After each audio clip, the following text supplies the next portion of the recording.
So this is a panel which is focused on members. We wanted to hear from some actual members. We have 3 CPOs from 3 member companies. It's an all-women panel, you shall be pleased to hear. And the idea here was to get some real-life examples of how TfS is being implemented, how TfS's members are making themselves and their supplier companies more sustainable. And this panel is going to be moderated by Astrid Bosten, who's here from Henkel, and she chairs the TfS work stream on communications and capacity building. So, over to you. Thanks a lot, Sonja, and a warm welcome. It's really my pleasure to be here together with 2 of the CPO ladies that Sonja mentioned already, and to have the panel discussion about the member perspective. So how is TfS perceived from a member perspective? Let me quickly introduce the panelists, which is first of all Suzanne. Susan Peskins, who is Vice President and Chief Procurement Officer at Creighton. She had joined Creighton a while ago and was Director of Global Procurement at Arizona Chemical Company, various roles in technology, procurement and marketing at a joint venture between AkzoNobel and Monsanto Corporation, which has been converted into another TfS member company by now, which is Eastman. So a warm welcome to you, Susan. Thanks for joining us today. Thank you very much, Astrid. And together with me in the room, I have 2 ladies, which is Gladys Gabriel, who assumed her CPO role at IFF already in 2016, and since then also joined the journey with TfS together. She has a broad-based background with progressively increasing responsibilities across many functions, which underscore actually also your great understanding of cross-functional engagements and business practices. She started as an R&D chemist with Unilever, which is really amazing, and developed further her technical bench strengthened at Rhodia, which is now Solvay, again another TfS member company. And now Gladys joined IFS, as said before, and she has a chemistry bachelor degree achieved at the American University of Beirut and a master in business administration from the Wharton Business School University in Pennsylvania. And most importantly to mention, all is based on the strong family foundation. So Gladys is married and has 4 sons, which is different to 4 kids, I assume. Hello, everyone. Hello, Gladys. Thanks for joining us. And the last lady in the panel is Linde Proft, who is the Chief Procurement Officer for Solvay, where she is responsible for group's procurement strategy, processes, people, and results, embedding sustainability in the supply chain and beyond, and is enabling Solvay's One Planet sustainability strategy. Before Lynn joined Solvay, she was the Global Vice President for Procurement and Sustainability at Anheuser-Busch. And not to forget, Lynn is also part of our TfS steering committee, and together with the steering committee also driving the progress that TfS is making. So thanks for joining us today, ladies. And maybe let's kick it off with the first question that is addressed to you, Lynn. Okay. Now that you have started with as a founding member, Solvay was already around the table in 2011 when the idea was born to found TfS as an initiative. When you look back the 10 years that were happening since then, what is the impact that TfS made that you didn't foresee in the beginning? Yeah, thank you. Thank you for the question. So, as you said very well, we were there 10 years ago with those 5 other companies brainstorming around the critical need that we all had, how to make and keep our supply chains sustainable. And that's how TfS was born. And the value proposition was very clear, a member-driven organization collaborating and holding each other accountable, which was, and I think it still is, a pretty holistic, inclusive and bold approach. But for Solvay, actually, the membership came with quite some positive side effects going beyond the original intent. And let me give you some examples, right? So, first of all, being part of this initiative allowed the Solvay procurement organization and its wider ecosystem really to embrace the principle that sustainability is actually a source of competitive advantage, as opposed to looking at it through the compliance lens. And that brought focus, right? Focus for us on key areas that matters the most to our business, to our stakeholders, and avoided probably this common pitfall of working on all those initiatives in a silo with very little impact. I think second, there's so much knowledge and experiences sitting in that member base, and all the members are so willing to share those, right? And I like to say that we tapped into the wisdom of the crowds, right? Many are smarter than one, and it allowed us to get great insights and fine-tune our strategic action plans and really transform probably some of those opportunistic projects we had into really systematic approaches. And that's key critical to TfS, right? That capability building, that knowledge building, and you have such an engaged buyer community, and really, it instilled that pride and that purpose in them through the best practice sharing, through the work streams, etc. And I think ultimately I would mention we became in Solvay very systematic, very unapologetic about capturing actually value through our sustainability efforts, whether it be risk mitigation, sourcing options, new market penetration, customer loyalty, and embed those in a couple of key KPIs that we track, right? So through collaboration with TfS, sustainable supply chains actually become very exciting, very efficient, and an engine for growth. And ultimately, this is essential for our license to operate, right? Our customers are demanding, sustainable products. 73% of Gen Z customers are willing to pay more from it, and we see that in Solvay. And in the value chain, we all must do our part and deliver on it. So back to you, Astrid. Super. Thanks a lot for sharing this insight, Lynn. And maybe over to you, Susan. Creighton is one of the rather new members to the TfS organization. You joined in May last year. So after 16 months, maybe, what has already changed within your organization since you joined? And did the procurement organization and the processes picked up the program? Thank you, Astrid. Well, since then, we made a lot of headway on the sustainability front in its broader sense, actually. So we embraced the fact that the world is changing and at an increasing speed, it looks like. And global trends drive opportunities and challenges for society as a whole, the chemical industry, and for Kraton specifically as well, of course. So global challenges like climate change, resource scarcity, supply chain complexity, and others, they all have an impact on our business, and they shape also our stakeholders' expectations. So we heard Lynn talk about that as well.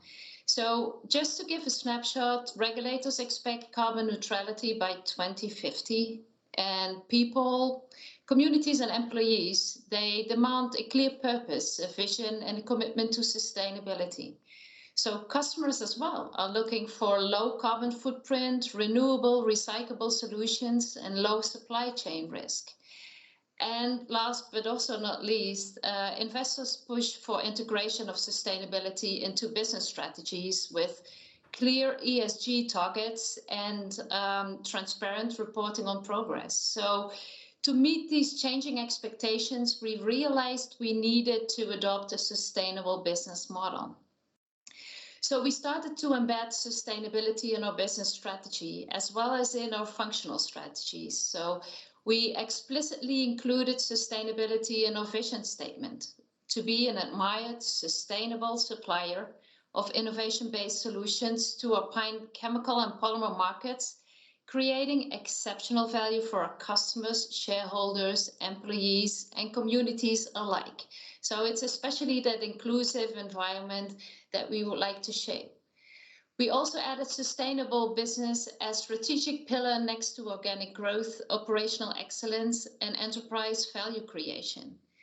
And we've defined and selected SDGs where we believe we can contribute most to the global challenges mentioned a minute ago. And last but not least, we continue to drive sustainability across our supply chain through responsible procurement.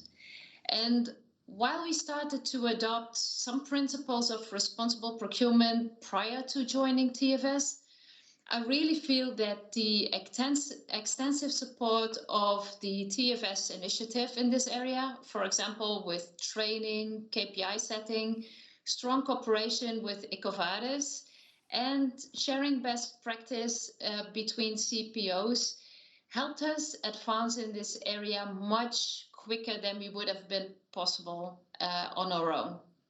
So TfS beauty for me is in the collective knowledge on a broad range of sustainability topics, as it unites chemical companies with a strong track record and mindset on sustainability and all its attributes.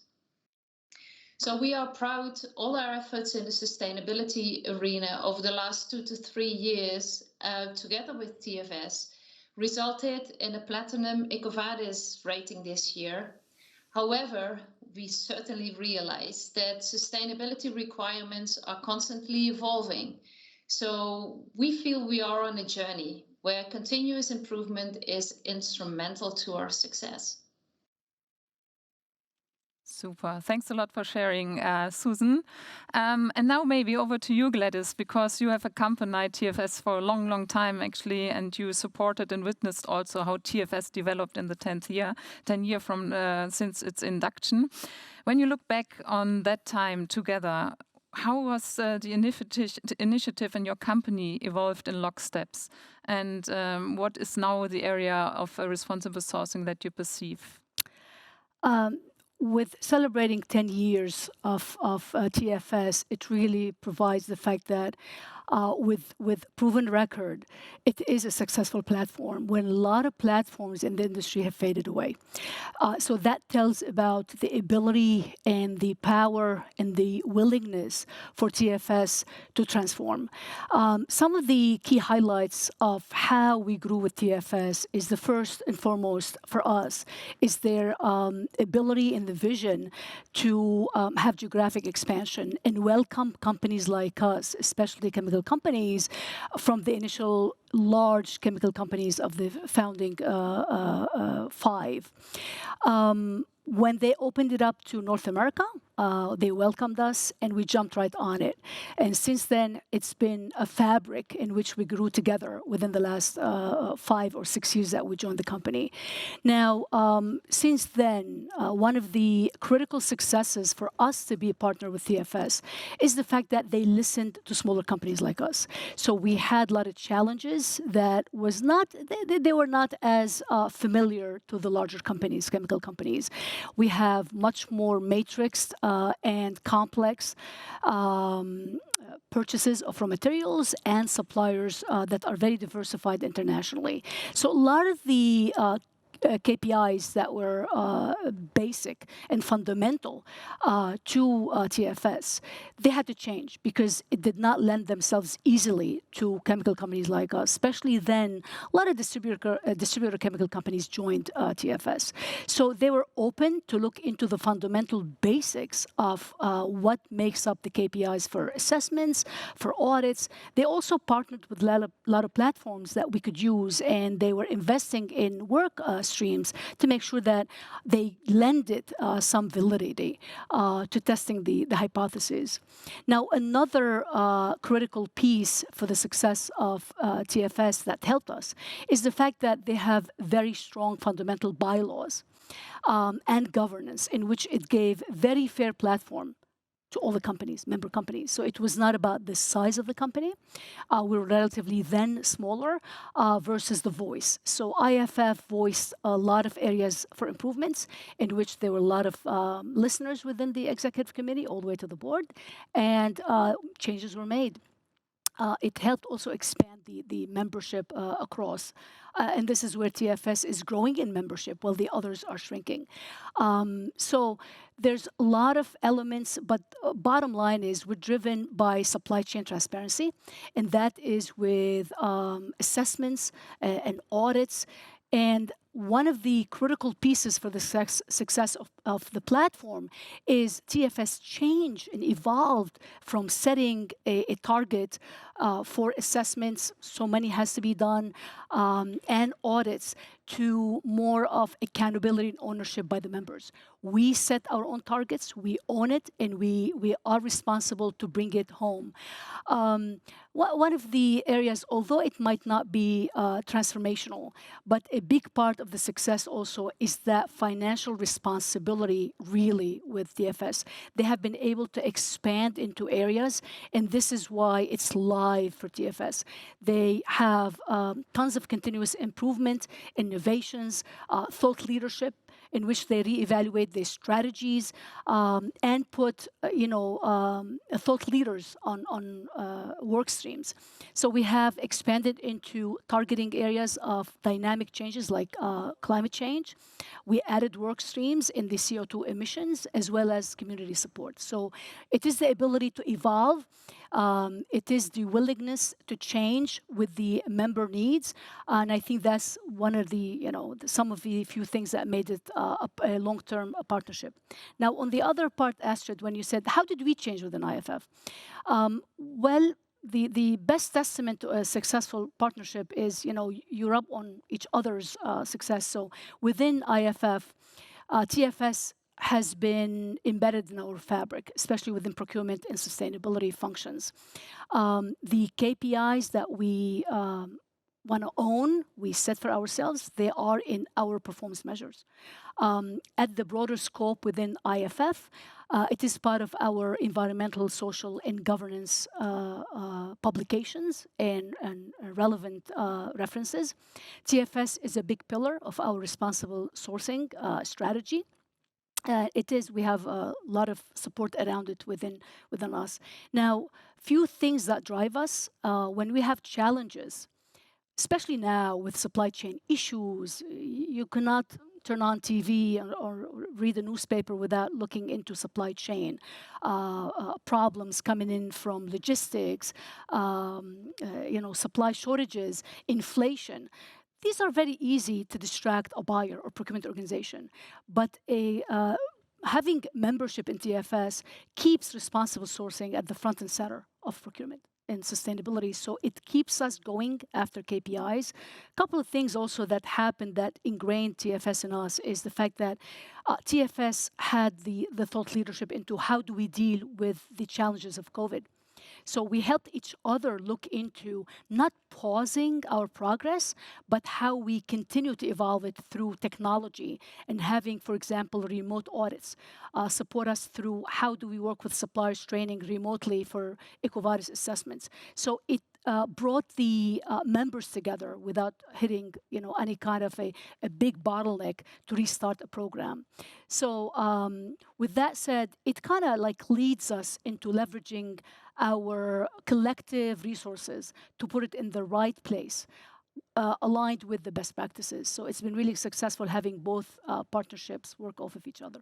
Perfect. Thanks, Gladys, for sharing this also. I think we see already from the long answer that you have also long history with TfS. So actually time is running and we are close to the end of our panel discussion. Last question to you, all of you, and maybe for a power statement, 30 seconds each of you. Let's look into the future. We look together now not only 10 years back, but also 10 years into the future.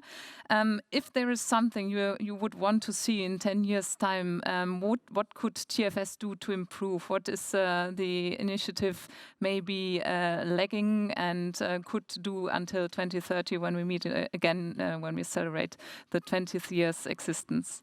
Who wants to kick it off? Maybe Lynn, do you want to start first? All right. Well, power statement, right? So look, chemistry is essential, right? And in our core operations, as well as our approach to ESG, are critical to the world's well-being. So we have an obligation, basically, to step up and do more and do it fast, right? And that's where TfS comes in and plays a very critical role, right? In allowing us to build those key critical capabilities, more granular data capabilities, evaluate new technologies and new tools, and ultimately open the gap for the member companies, right? As the bar for sustainability continues to rise, and probably what is leading performance today, for example, in carbon footprint, are likely to be table stakes in the future. So that's where TfS plays a very critical role.